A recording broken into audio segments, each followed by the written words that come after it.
Pen drive ವಿಚಾರದಲ್ಲಿ ರಾಜ್ಯ ರಾಜಕಾರಣದಲ್ಲಿ ರಾಜಕೀಯ ಜಟಾಪಟಿ ಮುಂದುವರಿತಾ ಇದೆ. ಎಚ್.ಡಿ. ಕುಮಾರಸ್ವಾಮಿ ಅವರು ರಾಜ್ಯಪಾಲರನ್ನ ಭೇಟಿ ಆಗ್ತಾ ಇರುವ ವಿಚಾರಕ್ಕೆ ಸಂಬಂಧಪಟ್ಟಂತೆ ಡಿಸಿಎಂ ಡಿ.ಕೆ. ಶಿವಕುಮಾರ್ ಮಾತನಾಡಿದ್ದಾರೆ. ರಾಜ್ಯಪಾಲರ ದೂರಿಗೆ ಡಿ.ಕೆ. ತಿರುಗೇಟನ್ನ ಕೊಟ್ಟಿರುವಂತದ್ದು. ಕುಮಾರಸ್ವಾಮಿ ರಾಜ್ಯಪಾಲರಿಗೆ ದೂರನ್ನ ಕೊಡ್ಲಿ, ಯಾರು ಬೇಡ ಅಂದಿದ್ದು? ಬೇಡ ಅಂತ ಹೇಳಿದವರು ಯಾರು ಅಂತ ಹೇಳಿ ಡಿ.ಕೆ. ಶಿವಕುಮಾರ್ ಪ್ರಶ್ನೆಯನ್ನ ಮಾಡಿದ್ದಾರೆ. ಡಿ.ಕೆ. ಎಚ್.ಡಿ.ಕೆ. ಮಧ್ಯೆ ಈ ಮೂಲಕ ಟಾಕ್ ವಾರ್, ಮಾತಿನ ಸಮರ ಮುಂದುವರೆದಿದೆ. ಸಿಬಿಐಗೆ ಇದನ್ನ ವಹಿಸಬೇಕು ಅಂತೇಳಿ ಎಚ್.ಡಿ. ಕುಮಾರಸ್ವಾಮಿ ಅವರು ಆಗ್ರಹಿಸ್ತಾ ಇದ್ದಾರೆ.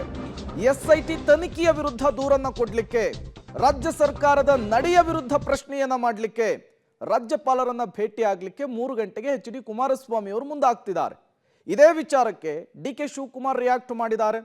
ಎಚ್.ಡಿ. ಕುಮಾರಸ್ವಾಮಿ ಅವರ ನಡೆಗೆ ತಿರುಗೇಟು ಕೊಡುವಂತಹ ಕೆಲಸವನ್ನ ಡಿಸಿಎಂ ಡಿ.ಕೆ. ಶಿವಕುಮಾರ್ ಅವರು ಮಾಡಿರುವಂತದ್ದು. ಕುಮಾರಸ್ವಾಮಿ ಅವರು ಇವತ್ತು ರಾಜಭವನ ಭೇಟಿ ನೀಡಿಕೊಂಡು ಈ ಪ್ರಕರಣವನ್ನು ಸಿಬಿಐ ತನಿಖೆ ಕೊಡಿಸಿ ಅಂತ ಹೋರಾಟ ಮಾಡಿದ್ದಾರೆ. ನಿಲ್ಸ್ಕೊಂಡಿರೋರು ಯಾರು, ಕಟ್ಟಾಕಿರೋರು ಯಾರು? ಕುಮಾರಸ್ವಾಮಿ ಅವರು ಇವತ್ತು ರಾಜಭವನ ಭೇಟಿ ನೀಡಿಕೊಂಡು ಈ ಪ್ರಕರಣವನ್ನು ಸಿಬಿಐ ತನಿಖೆ ಕೊಡಿಸಿ ಅಂತ ಹೋರಾಟ ಮಾಡಿದ್ದಾರೆ. ನಿಲ್ಸ್ಕೊಂಡಿರೋರು ಯಾರು, ಕಟ್ಟಾಕಿರೋರು ಯಾರು?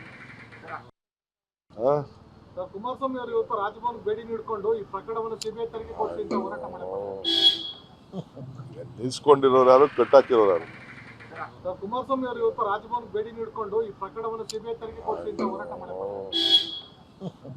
ನಿಲ್ಸ್ಕೊಂಡಿರೋರು ಯಾರು, ಕಟ್ಟಾಕಿರೋರು ಯಾರು? ಕುಮಾರ್